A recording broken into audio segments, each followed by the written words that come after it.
یہ بات آپ سے چھپا لے گا کہ اویس القرنی شہید کہاں ہوئے. نام سب لیتے ہیں، اویس القرنی، اویسی، لیکن یہ نہیں بتائیں گے کہ اویس القرنی شہید کن کے ساتھ ہوئے.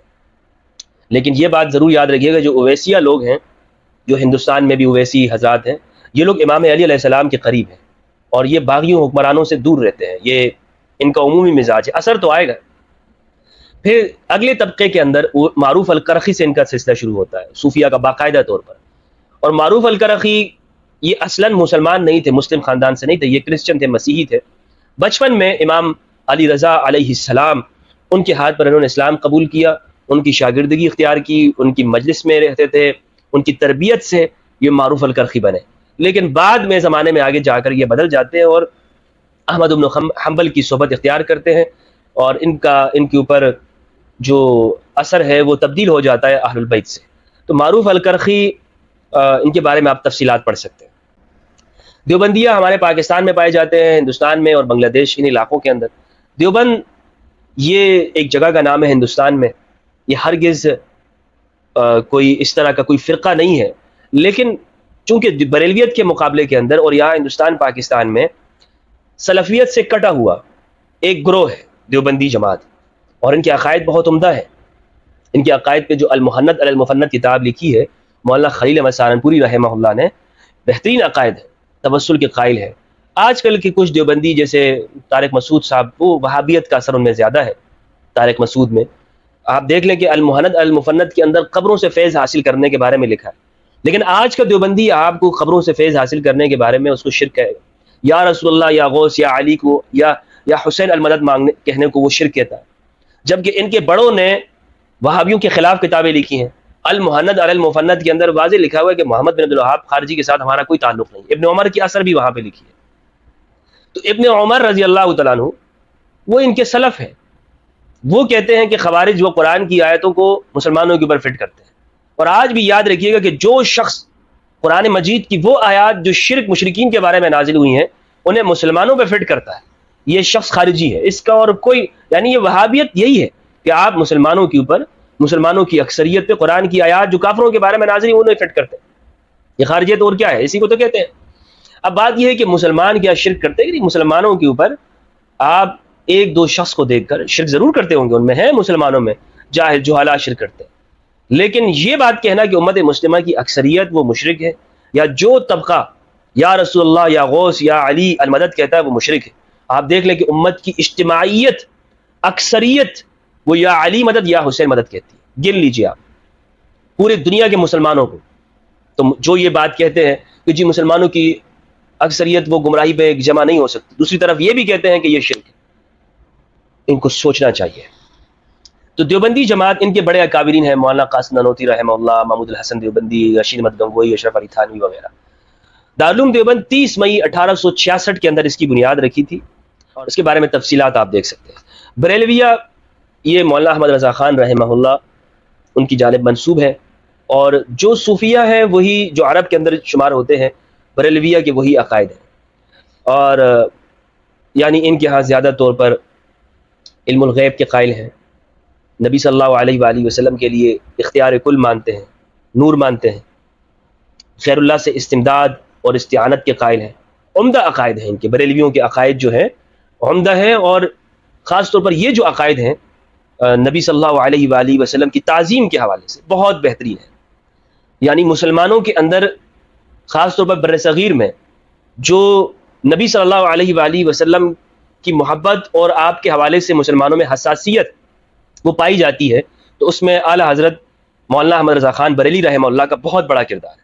آپ کی شاعری کا، آپ کے نثر کا، جو آپ نے کتابیں لکھی، بڑا کردار ہے. اگرچہ ان کی فتاووں کے اندر بعض میں تشدد پایا جاتا ہے، اگر وہ نہ ہوتا تو یہ بہت بہت عظیم کام کر چکے ہوتے. لیکن انہوں نے جو تکفیر کی ہے مسلمانوں کی، اس نے بہت نقصان دیا. 5ویں نمبر پہ اہل سنت میں وہ ہے الظاہریہ. ظاہریہ اسے کہتے ہیں کہ جو نص بالکل ظاہر ہو قرآن و سنت کی اس کو ہم لیں گے، اور جو چیز ظاہر نہیں ہے اس کو ہم نہیں لیں گے. مثلا ایک مسئلے میں قرآن کی آیت بالکل واضح ہے تو اب کسی کا موقف نہیں چلے گا. جو بات قرآن کی آیت سے معلوم ہو رہی ہے اس کے واضح لفظ سے، وہی ہمارا عقیدہ اور ایمان ہوگا. اسی طرح حدیث آ گئی، صحیح حدیث، اس کو ہم لیں گے. جبکہ چاہے اس کے مقابلے میں کتنے ہی بڑے شخص کا، معتبر شخص کا کوئی قول موجود ہو، اس کو یہ نہیں لیتے۔ اس کو شروع کرنے والے وہ داؤد ظاہری رحمہ اللہ ہیں، پھر ابن حزم نے اسے اور مزید عروج دیا۔ متاخرین میں بعد میں جا کر ہمارے مشائخ میں سے، جن کو میں اپنا روحانی استاد اور مربی مانتا ہوں، احمد بن صدیق الغماری رحمہ اللہ، وہ اس طریقے پر تھے۔ بعض علماء نے لکھا ہے کہ غماریہ وہ اسی طریقے کے اوپر تھے، ظاہریہ میں سے۔ ظاہریہ اور سلفیہ میں کیا فرق ہے؟ بہت بڑا فرق ہے۔ سلفیہ وہ کہتے ہیں کہ جو گزشتہ زمانے کے جو اشخاص تھے ان کی پیروی کرتے ہیں۔ ظاہریہ یہ کہتے ہیں کہ جو قرآن کی نص یا حدیث ظاہر میں معلوم ہے اس کی، اور اس کی اتباع کرنی چاہیے، قرآن مجید کی اور نبی صلی اللہ علیہ وآلہ وسلم کی سنت کی جو معلوم ہو۔ اور باقی اشخاص یعنی اہل سنت کے اصول کے مطابق اشخاص تو وہ کوئی معصوم نہیں ہے۔ تو اس لیے ظاہریہ اگر آپ دیکھیں تو مجھے اہل سنت کے اندر حق کے زیادہ قریب نظر آتے ہیں، ظاہریہ۔ اسی طرح اس کے بعد ہے قرآنیہ۔ قرآنیہ یہ دراصل قرآنسٹ ہیں، اور یہ کہتے ہیں کہ صرف قرآن ہی ماخذ شریعت ہے، حجت ہے، اس کے علاوہ جتنی بھی احادیث ہیں وہ ماخذ شریعت اور حجت نہیں ہے۔ روایات کو یہ لوگ حجت نہیں مانتے ہیں۔ یہ لوگ سر سید احمد خان کے متبعین ہیں۔ بعد میں عبداللہ چکرالیوی نے اس کی دعوت کو آگے بڑھایا، اور پھر غلام احمد پرویز نے اس کے اندر تیزی ڈال دی، اور ایک منظم صورت کے اندر القرآنیہ کو ایک کتابی طور پر اسے مضبوط کر دیا غلام احمد پرویز نے، اور بہت کتابیں لکھی ہیں، تفاسیر پہ لکھی ہیں، لغات پہ لکھی ہیں، اور اگر ان کا مطالعہ کیا جائے تو اس میں بہت کچھ چیزیں عمدہ بھی ہیں اور کچھ غیر عمدہ چیزیں بھی ہیں۔ عرب میں یہ فکر، یہ قرآنسٹ ہونے کی یہ پائی جاتی ہے، اور عرب میں اس وقت میں یہ موجود ہیں قرآنیین۔ اس میں شیخ شلتوت کا ایک بڑا نام آتا ہے۔ بعض لوگوں نے کہا ہے کہ مفتی محمد عبدہ رحمہ اللہ وہ بھی قرآنسٹ تھے، لیکن مجھے بہرحال اس چیز کے اوپر کوئی خاطر خواہ اطمینان نہیں ہے، کیونکہ نہج البلاغہ کی جو شرح انہوں نے کی ہے تو اس میں حدیث سے استدلال کیا انہوں نے، مفتی محمد عبدہ رحمہ اللہ نے۔ تو اگر آپ نے وہ نہج البلاغہ کی شرح پڑھی عربی میں تو آپ کو معلوم ہوگا کہ یہ شخص محبان اہل البیت میں سے ہے۔ عرب میں جو قرآنسٹ ہیں ان میں بعض نواسب ہیں اور بعض بلکہ اکثر محبان اہل البیت ہیں۔ یہ عجیب سی بات ہے کہ عرب کے جو قرآنسٹ ہیں وہ آپ کو بنو امیہ کے خلاف نظر آئیں گے۔ دکتور شحرور، آپ بڑا نام ہے قرآنسٹ کا عرب میں، دکتور شحرور بنو امیہ کے تکفیر کے قائل ہے، بنو امیہ کو وہ مسلمان ہی نہیں سمجھتے۔ لیکن آپ پاکستان اور ہندوستان میں قرآنیین کی طرف آئے کہ یہاں کے قرآنیین وہ نواسب ہیں، ان کی ہمدردیاں وہ ناصبیوں کے ساتھ ہیں، اور وہ امام علی علیہ السلام کے خلاف ہیں، بلکہ غلطیاں نکالتے ہیں، تنقید کرتے ہیں۔ تو کیونکہ یہاں پر تو سب دو نمبر چیزیں ہیں، قرآنیین بھی یہاں پر اوریجنل نہیں ہے کہ جو قرآن مجید سے استدلال کرتے ہیں، بلکہ صرف قرآن سے استدلال کر رہے ہیں۔ تو امام زید علیہ السلام کو بھی اس معنی میں حلیف القرآن کہا جاتا ہے کہ وہ ہر مسئلے میں قرآن سے استدلال کیا کرتے تھے۔ اب آتے ہیں شیعہ کے گروہ کے بارے میں، ان کے فرقوں میں۔ سب سے پہلا ہے امامیہ، اور یہ ان کا سب سے بڑا گروہ ہے امامیہ، اور یہ امامیہ 12 ائمہ کی جانب منسوب ہے، ائمہ علیہ السلام، یعنی امام علی علیہ السلام سے لے کر امام محمد المہدی علیہ السلام تک۔ ان کا عقیدہ یہ ہے کہ ائمہ معصوم ہوتے ہیں اور دین ان سے لینا ہے۔ اہل السنت صحابہ سے دین لیتے ہیں، اور جبکہ امامیہ اہل البیت سے دین لیتے ہیں۔ یہ ایک بہت بڑا فرق ہے سنیوں میں اور امامیہ کے اندر۔ دوسرا ہے ان میں اسماعیلیہ۔ اچھا، امامیہ دنیا بھر کے تمام ممالک کے اندر پائے جاتے ہیں، پاکستان میں، ہندوستان میں، عراق میں، لبنان میں، شام میں، یمن میں۔ یمن میں کم ہے، یمن میں زیدیہ زیادہ ہیں، لیکن بہرحال پھر بھی پائے جاتے ہیں، اور ابھی کچھ لوگ زیدیوں میں بھی وہ امامیہ ہوئے ہیں۔ دوسرا گروہ ہے زیدیہ کا۔ زیدیہ کون ہے؟ زیدیہ وہ لوگ ہیں جو زید بن علی بن الحسین بن علی بن ابی طالب علیہ السلام ان کے اتباع ہیں اور پیروکار ہیں۔ امام زین العابدین علیہ السلام کے 2 صاحبزادے ہیں، امام محمد الباقر بڑے صاحبزادے، اور چھوٹے صاحبزادے ہیں امام زید علیہ السلام۔ تو امامیہ تو امام محمد الباقر، پھر امام جعفر الصادق، موسیٰ الکاظم، علی رضا، ان کی اتباع کرتے ہیں، پیروی کرتے ہیں۔ جبکہ زیدیہ امام علی بن الحسین سید سجاد کے بعد امام مانتے ہیں امام زید علیہ السلام کو۔ امام محمد الباقر ان کو بھی امام مانتے ہیں، لیکن پھر آگے ان کی جو اولاد آگے زید سے ہے ان کو ان کی اتباع اور پیروی کرتے ہیں۔ یہ یاد رہے یہ بات کہ زیدیہ اصول میں ہوتے ہیں، ان کے کچھ اصول ہیں۔ فروع میں ایک شخص زیدی، وہ ضروری نہیں ہے کہ وہ زیدی ہو، یعنی فروع میں وہ حنفی بھی ہو سکتا ہے، شافی بھی ہو سکتا ہے، نماز وہ کسی بھی طریقے پہ پڑھے، اور لیکن جو فقہ امام زید علیہ السلام ہے وہ مرتب ہے، ایسا نہیں کہ وہ فقہ مرتب نہیں ہے۔ لیکن کہنے کا مقصد یہ کہ ان کے اندر بنیادی طور پر 4-5 اصول ہیں. ان اصولوں کو اگر ایک شخص مانتا ہے تو وہ زیدی ہوتا ہے، اور اگر ان اصولوں میں سے کسی کا انکار کرتا ہے تو وہ زیدی نہیں ہوتا ہے. اس لیے یمن کے اندر زیدیہ و شافعی بھی ہیں اور حنفی بھی ان کے اندر پائے جاتے ہیں، اور بلکہ امام ابو حنیفہ کی جو فقہ ہے وہ یمن کے مدارس کے اندر پڑھائی جاتی ہے، اور مسند امام اعظم رحمہ اللہ اسے باقاعدہ طور پر زیدیہ اپنے مدارس میں پڑھاتے ہیں. تیسرا گروہ شیعہ میں سے ہے اسماعیلیہ.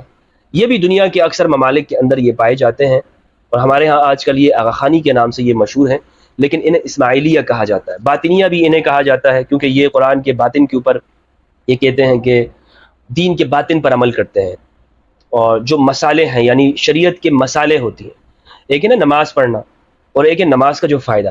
تو یہ کہتے ہیں کہ اگر فائدہ نہیں ہے تو اصل چیز کا کوئی مقصد نہیں ہوتا. تو اس کے باطن کے اوپر اس لیے ان کو باطنیہ بھی کہا گیا ہے. کرامتہ بھی انہیں کہا گیا ہے تاریخی کتابوں میں اگر آپ پڑھیں گے.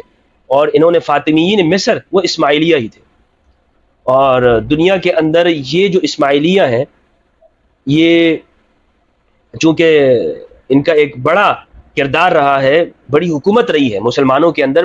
جو فاطمیین مصر ہیں علم کے ساتھ بڑا شغف تھا ان کا. دنیا کا سب سے بڑا کتب خانہ وہ فاطمیین مصر نے بنایا تھا، اور جامعۃ الازہر یہ بھی فاطمیین نے قائم کیا تھا. اسماعیلیہ نے الازہر سیدہ زہرا علیہ السلام کی جانب منسوب ہے الازہر. امام جعفر صادق علیہ السلام کے جو بڑے فرزند ہیں اسماعیل ابن جعفر، ان میں سلسلہ امامت کو مانتے ہیں، جبکہ جو امامیہ اثنا عشریہ ہیں وہ امام جعفر صادق علیہ السلام کے جو صاحبزادے ہیں امام موسیٰ ابن جعفر علیہ السلام، ان میں امامت کو مانتے ہیں. اس لیے ان دونوں کے اندر یہ فرق ہے. لیکن امام جعفر صادق علیہ السلام تک دونوں ایک ہیں، اس سے آگے نیچے ان میں فرق پڑتا ہے. تو یہ ہے وہ 10 فرقے کہ جو آج مسلمانوں کے پائے جاتے ہیں دنیا بھر کے اندر، اور مسلمان ان کے اندر تقسیم ہے. بات یہ ہے کہ اصل حقیقت وہ قرآن کے ساتھ اور اہل البیت کے ساتھ ہے. اگر کوئی شخص وہ قرآن اور اہل البیت سے الگ ہے، اور اس کا کتنا بڑا نام کیوں نہ ہو، تو میں سمجھتا ہوں کہ اسے اپنی اصلاح کرنی چاہیے. ہم سے اللہ سبحانہ و تعالیٰ یہی پوچھیں گے کہ نبی صلی اللہ علیہ وآلہ وسلم نے تمہیں جو وصیت کی تھی قرآن اور اہل البیت کی، کیا اس کی تم نے پیروی کی ہے کہ نہیں کی ہے؟